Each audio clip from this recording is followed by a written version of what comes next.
Hello everyone, welcome to KB academy study point. आज हम आपके साथ डिस्कस करने वाले हैं मोस्ट इंपॉर्टेंट क्वेश्चन जो कि रिलेटेड है हायर एजुकेशन। हायर एजुकेशन के 30+ इंपॉर्टेंट क्वेश्चन आज हम आपके साथ डिस्कस करेंगे और ये वो क्वेश्चन है जो रिपीटेड एग्जाम में पूछे जाते हैं, क्योंकि हम सभी जानते हैं कि यूजीसी अक्सर जो है प्रीवियस ईयर एग्जाम में क्वेश्चन आए हुए से ही नए क्वेश्चन जो है बनाता है। तो जितने भी क्वेश्चन आज हम डिस्कस करेंगे आपके साथ, उनके आसपास के जितने नए क्वेश्चन बनते हैं साथ में उनको भी जो है डिस्कस करने वाले हैं। तो चलिए देखते हैं कि किस प्रकार के जो है क्वेश्चन यूजीसी अक्सर जो है पूछता है।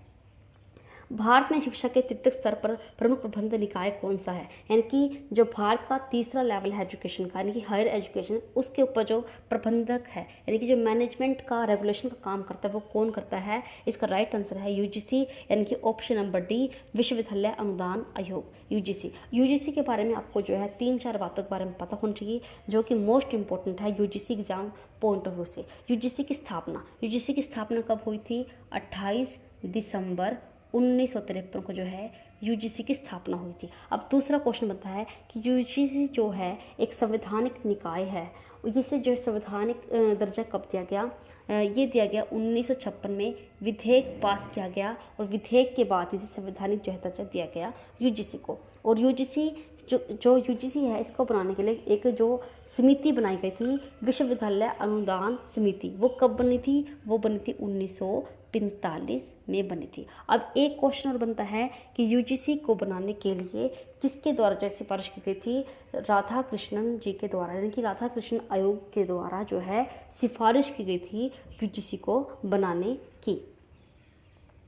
यानी कि एक क्वेश्चन आपके जो है कितने क्वेश्चन जो है बनते हैं नए।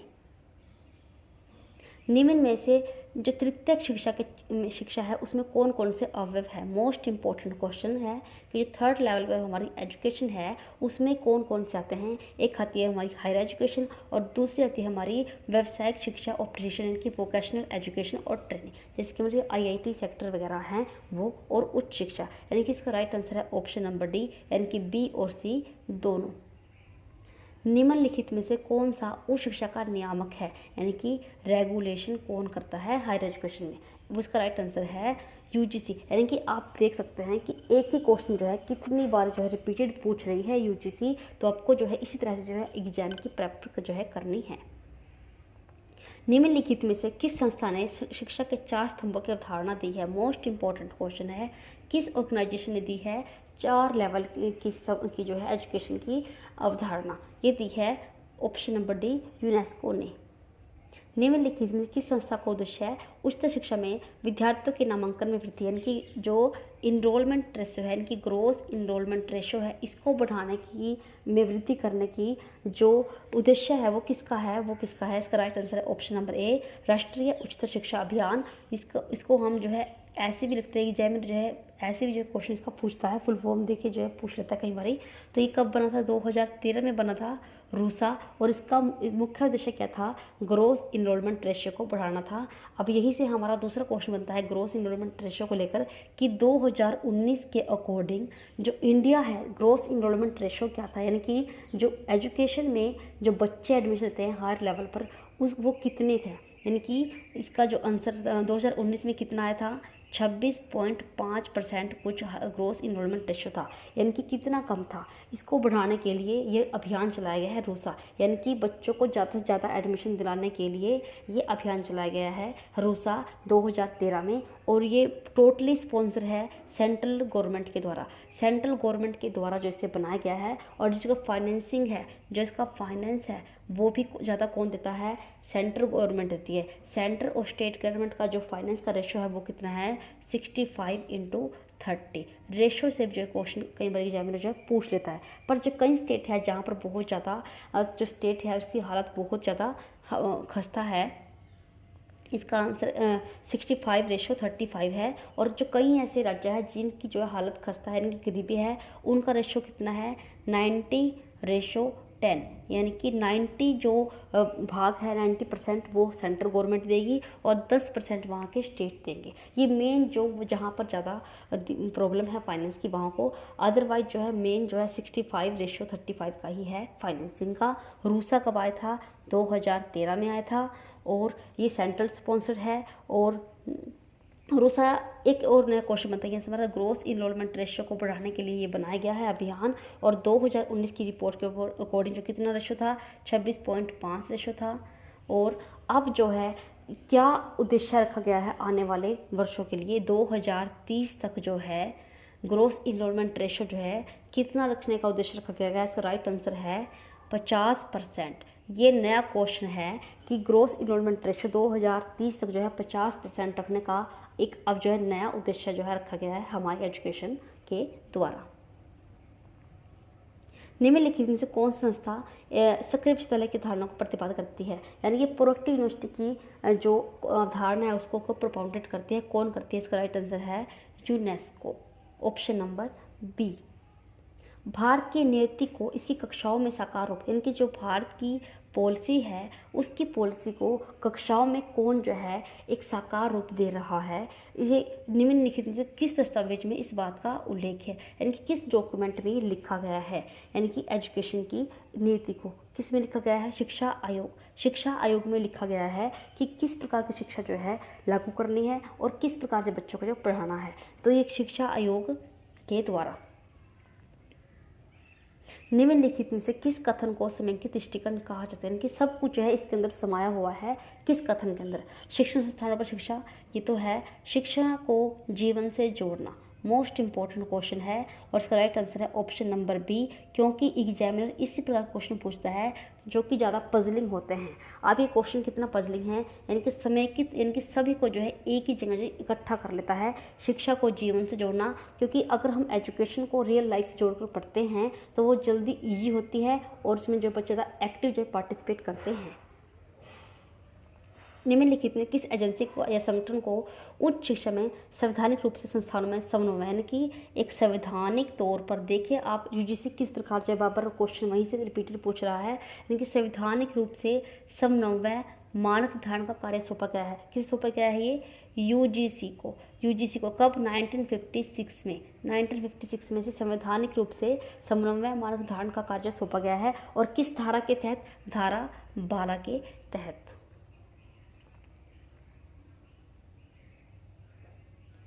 निम्नलिखित में से किन दस्तावेजों को भारत में अंग्रेजी शिक्षा का मैग्ना कार्टा कहा गया है। मोस्ट इंपॉर्टेंट है, भारत में अंग्रेजी शिक्षा का मैग्ना कार्टा कहा गया है चार्ल्स वुड को। चार्ल्स वुड को जो है अंग्रेजी शिक्षा का मैग्ना कार्टा कहा गया है और ये कब बना था, 1854 में बना था। और 1854 में ये बना था और इसे अंग्रेजी शिक्षा का सबसे बड़ा मैग्ना कार्टा इसे जो है कहा गया है। और इसके बाद जो है तीन जो है बम्बई, कलकत्ता और मद्रास विश्वविद्यालय की स्थापना की गई थी इसके बाद।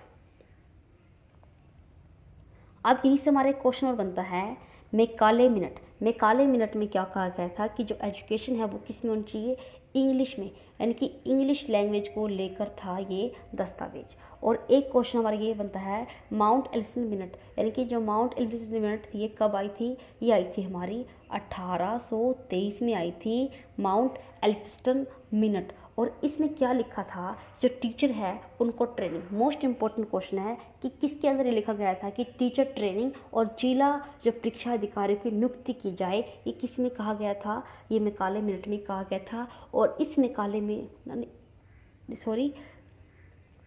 माउंट एलिसन मिनट में कहा गया था कि टीचर ट्रेनिंग होनी चाहिए और जो जिला परिषद अधिकारी है शिक्षा के वहाँ पर नियुक्ति होनी चाहिए, यानी कि जिला, यानी कि डिस्ट्रिक्ट में एक परीक्षा अधिकारी जो है नियुक्त किया जाना चाहिए, ये लिखा गया था माउंट एलिसन मिनट में। ये कब आई थी, 1823 में आई थी। और इसके बाद इसके 11 साल बाद सीधा 1834 में यहाँ पर जो है एक इंस्टीट्यूट जो है बनाया गया, इंस्टीट्यूट। और 1834 में इंस्टीट्यूट बना और आज ये सबसे पुराना इंस्टीट्यूट है मुंबई का। एक क्वेश्चन हमारा बनता है वर्धा प्रणाली से। वर्धा प्रणाली हमारी कब आई थी, 1937 में। ये इसको हम जो है मूल शिक्षा या बुनियादी शिक्षा या नई तालीम जो भी इसे कहते हैं वर्धा प्रणाली को। और ये कब आई थी हमारी 1937 में आई थी। गांधी जी के दर्शन शास्त्र पर ये आधारित थी और जाकिर हुसैन की सिफारिश पर जैसे लाया गया था। और सामाजिक, जैविक और मनोवैज्ञानिक तीनों लेवल पर एजुकेशन को कहा गया था। इसमें कहा गया था जो प्राइमरी एजुकेशन है वो जो है निःशुल्क होनी चाहिए और हमारी मातृ लैंग्वेज में होनी चाहिए। मोस्ट इम्पॉर्टेंट क्वेश्चन है कि वर्धा प्रणाली में पहली बार ये बात कही गई थी जो एजुकेशन है वो हमारी मातृभाषा में होनी चाहिए और सामाजिक, जैविक और मनोवैज्ञानिक तीनों पहलों पर जो हमारी एजुकेशन होनी चाहिए। और एजुकेशन के जो प्राइमरी एजुकेशन है वो फ्री होनी चाहिए, फ्री एंड कंपल्सरी जो है होनी चाहिए। और माउंट एल्सन रिपोर्ट आई थी हमारी 1823 में और इसमें क्या क्या कहा गया था, टीचर ट्रेनिंग और जिला परीक्षा अधिकारियों की नियुक्ति की जानी चाहिए। और चार्ल्स वुड हमारे 1854 और इसको जो है सबसे बड़ा जो है इंग्लिश शिक्षा का मैग्ना कार्टा कहा गया है क्योंकि इसमें जो है प्राइमरी और जो एजुकेशन है यूनिवर्सिटी लेवल पर उसमें जो एजुकेशन है वो इंग्लिश में देने की बात की गई थी चार्ल्स वुड प्रक्षेपण में। तो ये क्वेश्चन पूछा गया है हमारा 10वां, निम्नलिखित से किन दस्तावेजों में भारत में अंग्रेजी शिक्षा मैग्ना कार्टा गया है। इसका राइट आंसर है ऑप्शन नंबर ए। निम्नलिखित में किस वर्ष में कलकत्ता, मुंबई और मद्रास, जैसे मैंने आपको बताया कि चार्ल्स वुड्स के बाद जो है चार्ल्स डिस्पेच के बाद 3 जो है कॉलेजों की स्थापना की गई थी, विश्वविद्यालय की स्थापना की गई थी, वो की गई थी 1857 में। कई बार जो है इनके नाम भी पूछता है, कलकत्ता, मुंबई और मद्रास में तीन विश्वविद्यालय की स्थापना, यूनिवर्सिटी की स्थापना की गई थी 1857 में चार्ल्स वुड्स के बाद। निम्नलिखित में से इलाहाबाद विश्वविद्यालय की स्थापना कब की गई थी। मोस्ट इंपॉर्टेंट क्वेश्चन है, इलाहाबाद विश्वविद्यालय की स्थापना कब की गई थी। ये की गई थी हमारी ऑप्शन नंबर ए 1887 में।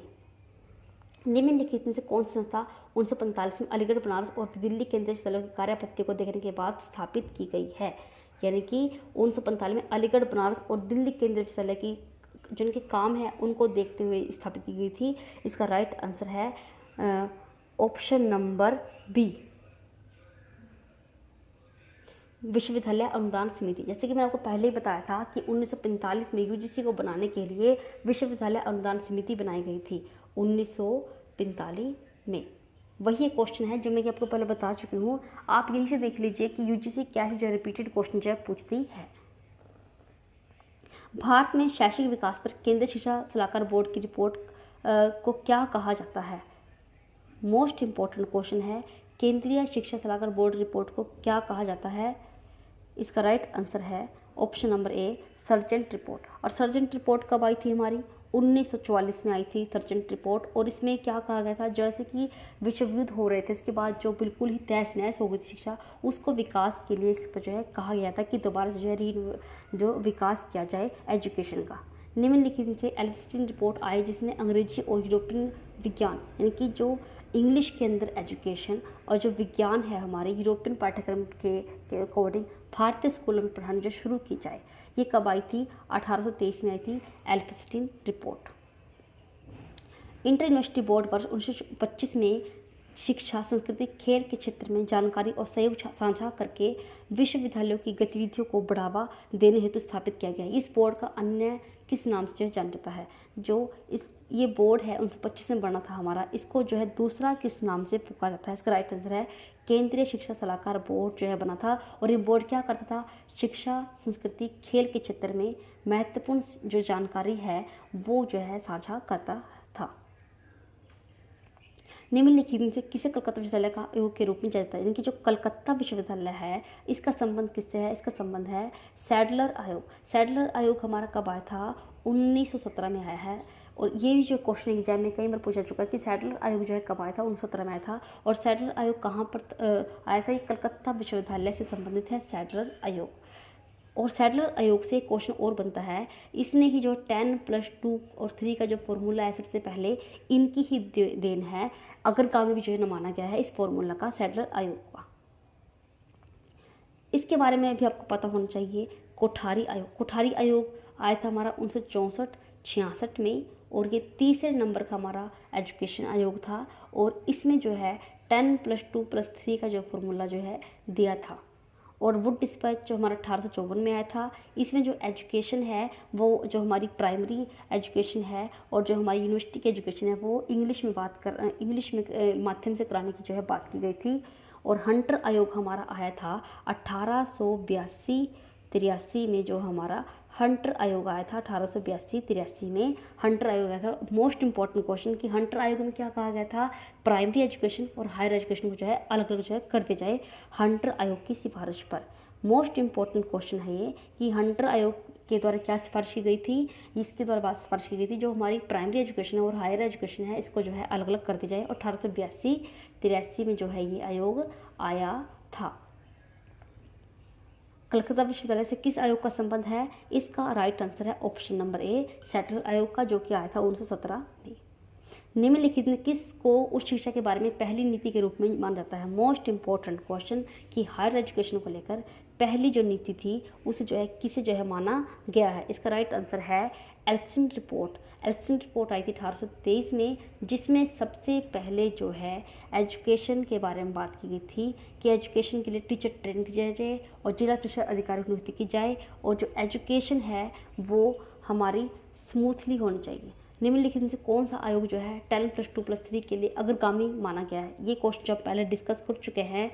सैडलर आयोग जो है इसके लिए अग्रगामी माना गया है, जो कि 1917 में आया था। और जो 10+2+3 का फॉर्मूला है वो किसकी देन है, ये हमारे कोठारी आयोग की देन है। पर जो इसकी बात पहले इस कोठारी आयोग से भी कर चुका था वो था सैडलर आयोग। तो इस क्वेश्चन का राइट आंसर है ऑप्शन नंबर ए, सैडलर आयोग जो इसका एक अग्रगामी जो है माना गया है। निम्नलिखित में किस आयोग की रिपोर्ट को शिक्षा और राष्ट्रीय विकास रिपोर्ट के रूप में माना जाता है। मोस्ट इंपॉर्टेंट क्वेश्चन कि किस आयोग की रिपोर्ट को शिक्षा और राष्ट्रीय विकास रिपोर्ट के यानी कि कोठारी आयोग की जो रिपोर्ट थी उसको जो है राष्ट्रीय विकास रिपोर्ट के रूप में जानता है। कोठारी रिपोर्ट कब आई थी, 1964-66 में ये आई थी। और इसमें जो है एजुकेशन का जो फॉर्मूला है 10+2+3 वो दिया था। पर इस फॉर्मूले को जो अपनाया गया था वो कब अपनाया गया था, इस क्वेश्चन जो डिस्कस किया गया है। 10+2+3 का जो फॉर्मूला है कोठारी आयोग की जो देन है, इसे जो है अपनाया कब गया था, 1972 में।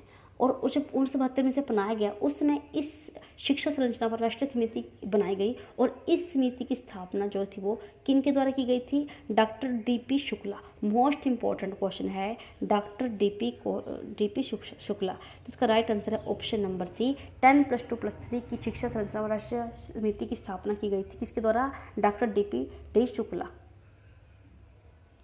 स्वतंत्रता के बाद सरकार या उसकी एजेंसी द्वारा कई आयोग स्थापित किए गए हैं जिनका वर्णन नीचे दिया गया है। यानी कि जो सरकार है उसके द्वारा कई जो है शिक्षा को लेकर आयोग जो है स्थापित किए गए। पहला हमारा आयोग है विश्वविद्यालय शिक्षा आयोग, जिसे हम जो है राधा कृष्ण आयोग भी कहते हैं। ये कब आया था, 1948 में आया था। दूसरा हमारा था माध्यमिक, इसे मुदालिर आयोग भी कहते हैं। ये हमारा लक्ष्मी नारायण स्वामी मुदालिर ने दिया था 1952 में। और उसके बाद हमारा शिक्षा आयोग आया था, ये कब आया था, 1964 में आया था। 66 तक जो उन्होंने जो काम किया था। तो इसका राइट आंसर है ऑप्शन नंबर सी, यानी कि सबसे पहले कौन आया था, ये आया था हमारा एक विश्वविद्यालय शिक्षा आयोग। फिर क्या आया था हमारा 2 मध्य शिक्षा आयोग, क्या था मुदालिर आयोग। तीसरा आया था हमारा शिक्षा आयोग यानी कि कोठारी आयोग। तो इसका राइट आंसर है ऑप्शन नंबर सी। निम्नलिखित में किस समिति ने यूजीसी द्वारा प्रत्येक वर्ष बुनियादी विज्ञान के क्षेत्र में अनुसंधान पर 500 करोड़ रुपए खर्च करने की सिफारिश की है। मोस्ट इंपॉर्टेंट क्वेश्चन है।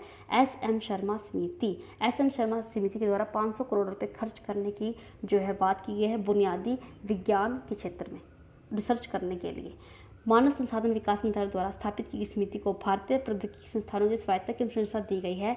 निम्नलिखित में कौन से विख्यात व्यक्ति इस समिति के अध्यक्ष थे। जैसे कि मैंने आपको बताया कि यूजीसी को बनाने के लिए यूजीसी समिति बनाई गई थी। और ये समिति कब बनी थी, हमारी 1945 में बनी थी। और इस समिति के अध्यक्ष कौन थे, और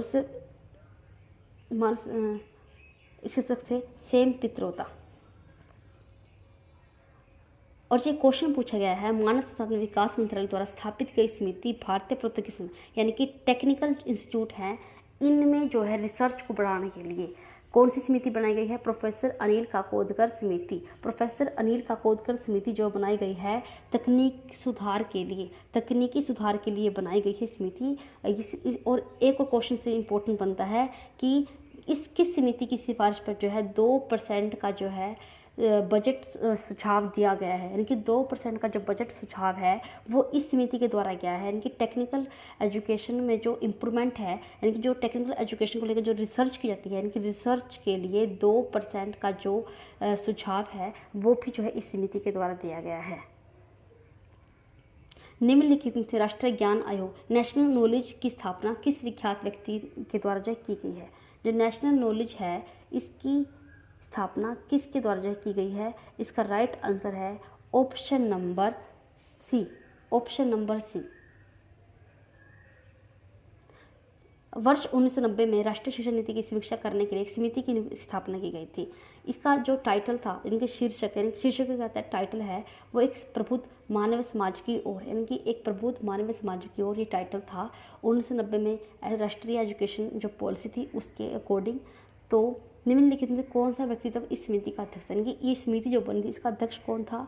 इसका अध्यक्ष था आचार्य राममूर्ति। आचार्य राममूर्ति जो है अध्यक्ष थे इस समिति के। और इस समिति का क्या जो टाइटल था? एक प्रबुद्ध मानवीय समाज की ओर। और ये समिति कब आई थी? 1990 में आई थी। निम्नलिखित में से कौन सी समिति ने राष्ट्रीय उच्च शिक्षा अनुसंधान आयोग की स्थापना अनुशंसा की ओर उच्च शिक्षक संस्थानों में अकादमिक गुणवत्ता और ज्ञानवर्धन के लिए सुझाव देगा? मोस्ट इम्पोर्टेंट क्वेश्चन है कि यानी कि जो टेक्निकल एजुकेशन है उसमें बढ़ोतरी के लिए। इसका राइट आंसर है option number B, professor Yashpal समिति। प्रोफेसर यशपाल समिति ये वही समिति है जिसने 2005 का जो करिकुलम बना था शिक्षा बिना बोझ का जो अपना नारा दिया था एजुकेशन में करिकुलम फ्रेमवर्क में। और जो ये समिति है राष्ट्रीय उच्च शिक्षा एवं अनुसंधान आयोग की स्थापना की अनुशंसा की है, यानी कि जो रिसर्च के बारे में जो इन्होंने अनुशंसा की है इसकी जो अकेडम्स है उनकी क्वालिटीज़ को बढ़ाने के लिए। तो इस समिति के जो अध्यक्ष है वो कौन है? प्रोफेसर यशपाल समिति। हाल ही के वर्षों में एक समिति ने सिफारिश की है कि 1500 विश्वविद्यालय स्थापित होने की चाहिए ताकि 30% जो ग्रोस इनरोलमेंट रेशो है वो 30% के सकल नामांकन के उद्देश्यों को प्राप्त किया जा सके। यानी कि 1500 जो यूनिवर्सिटी जो स्थापित की जानी चाहिए और 30% जो ग्रोस इनरोलमेंट रेशो हो सके। ये किस समिति के द्वारा कहा गया है? इसका राइट आंसर है सेम पित्रोदा। और सेम पित्रोदा ही वो व्यक्ति है जिन्होंने देश को आज़ाद होने के बाद जो महिलाएं हैं उनकी एजुकेशन के बारे में पहली बार जो बात की गई थी वो भी की गई थी सेम पित्रोदा के द्वारा। और सेम पित्रोदा ही जो यूजीसी की समिति बनी थी यूजीसी को बनाने के लिए उसके अध्यक्ष भी थे सेम पित्रोदा। कोठारी आयोग और मोस्ट इंपॉर्टेंट क्वेश्चन है ये, कोठारी आयोग राष्ट्रीय नीति द्वारा शिक्षा पर कौन सा प्रतिशत जो है आंकड़ा खर्च किया जाना चाहिए? यानी कि जीडीपी का कितना % जो है एजुकेशन पर खर्च किया जाना चाहिए अकॉर्डिंग टू कोठारी आयोग? इसका राइट आंसर है ऑप्शन नंबर सी, यानी कि जीडीपी का 6% जो है एजुकेशन पर खर्च किया जाना चाहिए अकॉर्डिंग टू कोठारी आयोग। निम्नलिखित में से कौन सी संस्था संगठन विश्वविद्यालय हैंडबुक को प्रकाशित करता है? मोस्ट इंपॉर्टेंट, विश्वविद्यालय हैंडबुक को कौन प्रकाशित करता है? भारतीय विश्वविद्यालय संघ ये जो है विश्वविद्यालय हैंडबुक को प्रकाशित करता है। निम्नलिखित में से किस वर्ष में भारतीय विश्वविद्यालय संघ मूल रूप से स्थापित किया गया? मोस्ट इंपॉर्टेंट क्वेश्चन है कि किस साल में जिसे स्थापित किया गया है भारतीय विश्वविद्यालय संघ को? 1925 में। विश्वविद्यालय अनुदान आयोग से पहले विश्वविद्यालय अनुदान समिति का गठन किया गया था और इस सर्जेंट कमीशन की अनुशंसा पर। और इसकी स्थापना जो है कब की गई थी? ये क्वेश्चन जो हम पहले डिस्कस कर चुके हैं कि विश्वविद्यालय अनुदान आयोग को बनाने के लिए समिति का गठन किया गया था और इसके अध्यक्ष कौन थे? सेम पित्रोदा जी। और कब इसे स्थापित किया गया था, कब इसे बनाया गया था? 1945 में समिति को जो है बनाया गया था। Thank you guys. अगर आपको हमारी वीडियो पसंद आए तो लाइक करें, शेयर करें, सब्सक्राइब करना ना भूलें।